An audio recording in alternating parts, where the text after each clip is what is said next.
Hello दोस्तों, स्वागत है आपका मेरे चैनल PSR स्टडी में। आज हम चैप्टर 6 पढ़ रहे थे। हम चैप्टर 6 में एक और मोस्ट इम्पोर्टेंट टॉपिक है DNA का पृथक्करण या ध्रुवीकरण क्या होता है।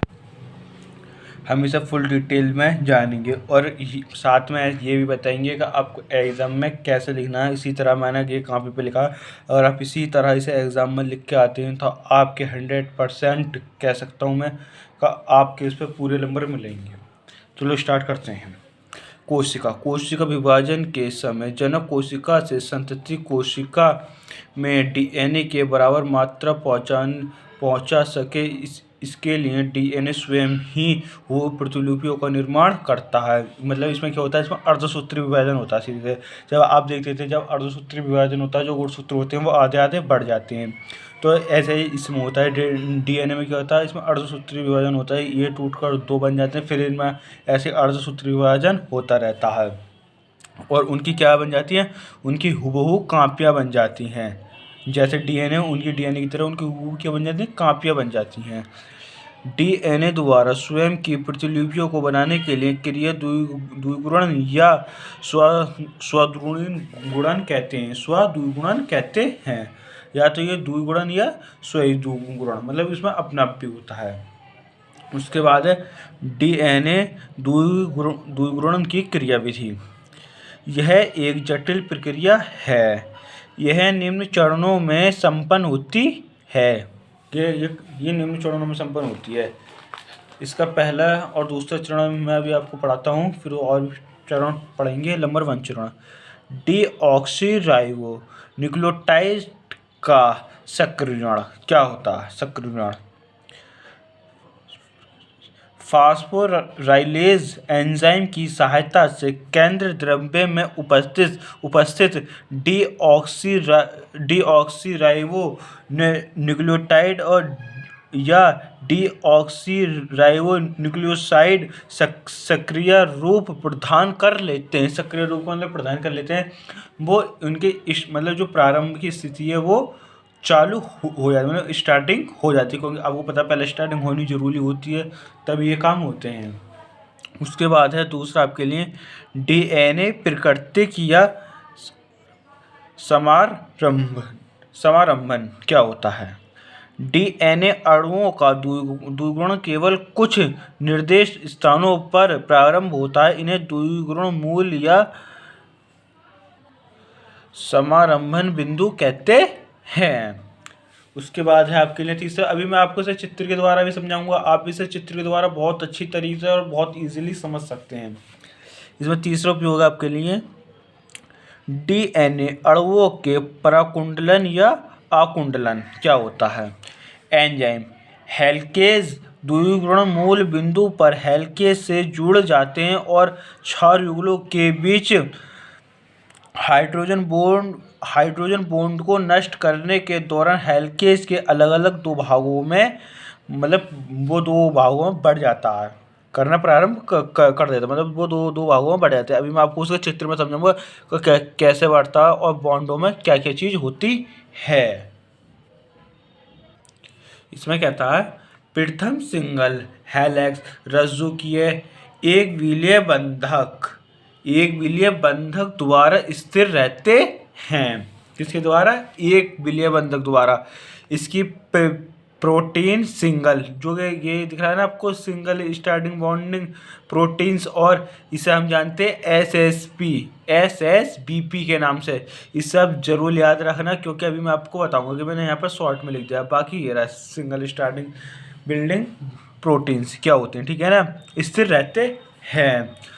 आकुंडलन द्वारा अलग हुए हेलिक्स में कुंडलन खिंचाव बन जाता है, मतलब उनमें क्या बन जाता है, उनमें खिंचाव बन जाता है, कुंडलन का उनमें खिंचाव बन जाता है। इस जैसे मैं आपको बताऊं, जैसे आपने देखो जब कोई तार लिपटा हुआ हो, आप उसे खोलते होंगे, आप अगर उसे छोड़े तो क्या क्या होता है उनमें, वो अपना आप वो उसी कार्य को करने लगते हैं। तो मतलब क्या होता है, उनमें खिंचाव पैदा हो जाता है किसी काम को करते करते। इस खिंचाव को दूर करने के लिए टोपोइसोमर एंजाइम काम करता है। कि कौन सा एंजाइम काम करता है? टोपोइसोमेराज एंजाइम जो होता है वो कार्य करता है। संपूर्ण डीएनए एक बार में नहीं खुलता, मतलब जो डीएनए वो पूरे एक ही बार में नहीं खुलता है। पृथक्करण का बिंदु दोनों दिशाओं में अलग की ओर बढ़ता है, आगे की ओर बढ़ता रहता है उसमें, और ये एक बाह्य आकार की संरचना बना लेता है। अभी मैं आपको दिखाऊंगा कि बाह्य आकार की संरचना कैसे बनाता है। उसके बाद है आपके लिए चौथा और पांचवा पॉइंट, और इसमें 7 पॉइंट है टोटल। इसमें हम चौथा पॉइंट देखेंगे, डीएनए प्राइमर का निर्माण। डीएनए प्राइमर का निर्माण कैसे होता है। डीएनए में रिप्लेक्टियन फ्रॉग बनते ही प्रत्येक अलग हुए विलायकों में 5-3 दिशाओं में एक एक छोटी सी डीएनए श्रृंखला का संश्लेषण होता है। जैसे कि 5' और जो 3' है उसमें क्या होता है, उनमें दो अलग अलग मतलब श्रृंखलाएं बन जाती हैं। इसमें डीएनए प्राइमर कहते हैं। इसके संश्लेषण के लिए डीएनए डायरेक्टर आरएनए पॉलीमर की आवश्यकता होती है। इस एंजाइम को डीएनए प्राइमर भी कहते हैं। ठीक है। उसके बाद है आपके लिए पांचवा और छठा है। पांचवा, क्षारक युग्मकों का निर्माण कैसे होता है। एंजाइम डीएनए पॉलीमर की सहायता से डीएनए की खुली श्रृंखलाओं के नाइट्रोजनस क्षारकों में डीऑक्सीराइबो न्यूक्लियोसाइड ट्रांसफेड H हाइड्रोजन बंधों की सहायता से जुड़ना शुरू कर देते हैं। मतलब जो हाइड्रोजन बंध होते हैं उनकी सहायता से क्या होते हैं, ये जुड़ना शुरू कर देते हैं। उसके बाद आपके लिए छठा, डीऑक्सीराइबो न्यूक्लियोसाइड ट्रांसफेट का टोपोइसोमेराज में परिवर्तन। ठीक है। मैंने इस चीज को देखा नहीं था, इसलिए ये है मोनोफॉस्फेट में परिवर्तन। ठीक है। यह क्रिया एंजाइम पायरोफॉस्फेट की उपस्थिति में निम्न प्रकार होते हैं। ठीक है। ये आपका मोनोफॉस्फेट प्लस H2O, उसके बाद ये किसकी उपस्थिति में हो रहा है, पायरोफॉस्फेट की उपस्थिति में हो रहा है। तो यहाँ पर 2 मोनोफॉस्फेट प्लस यहाँ पे एनर्जी इसके लिए बन जाती है। आपके लिए 7वां पॉइंट है इसमें, नई डीएनए श्रृंखलाओं का निर्माण। नई डीएनए की श्रृंखलाओं का निर्माण कैसे होता है। डीएनए पॉलीमरेज एंजाइम द्वारा डीएनए टेम्पलेट पर जुड़े निकटवर्ती न्यूक्लियोटाइड्स जुड़ जाते हैं और एक नई डीएनए पॉलीन्यूक्लियोटाइड श्रृंखला बन जाती है। क्या बन जाती है, एक पॉलीन्यूक्लियोटाइड श्रृंखला बन जाती है। इस प्रकार एक पृथक डीएनए अणु से 2 संतति डीएनए अणुओं का निर्माण पूरा होता है।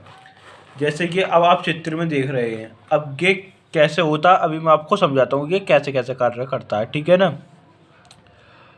आप इसे देख रहे हैं, ऐसा एक क्या होता है, ये डीएनए होता है। क्या होता है इसमें, ये आपका एक डीएनए होता है। आपने देखो ये क्या होता है, कि ऐसा डीएनए होता है। ये होता है आपका 3' और ये क्या होता है आपका, ये होता है 5'। ठीक है ना। उसके बाद यहाँ पर उसमें बताया था, मतलब ये जो कि बॉन्ड है ये आपस में टूटने लगती, मतलब कि दो श्रृंखलाओं में बटने लगता है। कि किसके कारण, के हेल केस के कारण। जबकि हेल केस यहाँ से इसमें घुसने, मतलब जब इसमें प्रारंभ करता है तो ये जो बॉन्ड है ये आपस में टूटना चालू हो जाते हैं। जैसे आप देख रहे हैं यहाँ पर ये बॉन्ड टूटने चालू हुए, तो ये बॉन्ड आपस में टूटने चालू हो जाते हैं। बॉन्ड कैसे कैसे होते हैं, जैसे मैंने बताया था AGU, तो ये थायमीन, ग्वामीन, तो मैंने क्या आपको बताए थे, मैंने आपको इसके पिछले पार्ट में बताए थे 2-3 पार्ट पहले। तो आप इस चैप्टर को जब पूरा पढ़ेंगे तो ये आपको समझ में आ जाएगा क्या होती क्या चीज़ें। ठीक है ना। ये यहाँ से प्रारंभ करते हैं तो ये यहाँ से ये 2 श्रृंखलाओं में बटना चालू हो जाते हैं। एक श्रृंखला ये यहाँ आगे नीचे और ये एक ऊपर चले, मतलब ये दो अलग अलग चीज़ों में बटने चालू हो जाते हैं, एक ऊपर और एक नीचे। उसके बाद जो कि SS भी लिख रहा है, ये होते हैं आपके एक बल्कि है। ठीक है, बंधक।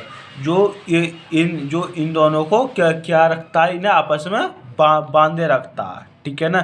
जब ये दो भागों में टूट जाता है, इन्हें आपस में एक अलग अलग हो जाता है, तो इन्हें आपस में जोड़े रखता है एक एलिमेंट तक। SSB कहते हैं इसे। जब इन पर खिंचाव पड़ने लगता है, जब इसमें हेल्केस एंजाइम में प्रवेश करता है, तो आप देखेंगे इनमें क्या होता है, इनमें खिंचाव पड़ने लगता है आपस में। तो इसमें एक एंजाइम इनका जो एक एंजाइम है वो इनकी हेल्प करता है, टोपोइसोमेराज एंजाइम, ठीक है। ये क्या करता है, इनकी हेल्प करता है। वो यहाँ तक आते हैं। उसके बाद इसमें प्रवेश जब ये प्रवेश करता है तो क्या होता है, एक एक करके इसमें ये एक एक को कट करते हुए बाहर निकालता रहता है, जितने कि इनमें आपस में खिंचाव ज़्यादा महसूस हो और टेंशन हो, इसमें एक एक निकलने लगता है। और इसमें ये एक DNA से 2 DNA का निर्माण हो जाता है। क्या होता है इसमें, एक DNA से इसमें 2 DNA का निर्माण हो जाता है। ये इसी तरह इसमें क्या होता है, इनमें आपस में ये एक यहाँ चलेगा और एक के नीचे आ गया। मैंने अभी आपको पहले बताया था, एक वाई आकार की ये संरचना बना लेता है। तो आप देखेंगे एक ये क्या हो गई, एक वाई प्रकार की संरचना बन गई, ठीक है।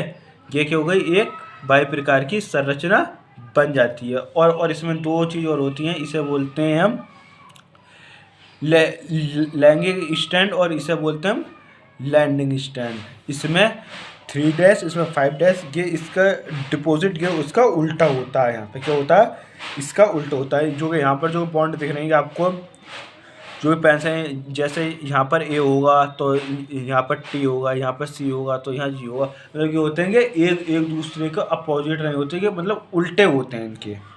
क्या होते हैं इनके, आपस में उल्टे होते रहते हैं। इसमें DNA लेज़र, DNA लेज़र क्या होता है, DNA लेज़र ये होता है सबके आपस में बढ़ते हैं तो, और ये कहीं कहीं टूटने लगते हैं, तो इन्हें ठीक करने का कार्य जो होता है वो कौन करता है, वो DNA लेज़र ही करता है, आपस में इन्हें जोड़ने का। जैसे आप देखेंगे, जैसे यहाँ टूट गया तो इसका कार्य कौन करता है, DNA लेज़र ही करता है। अब जैसे कि सिंगल है तो हम इसे क्या बोलते हैं,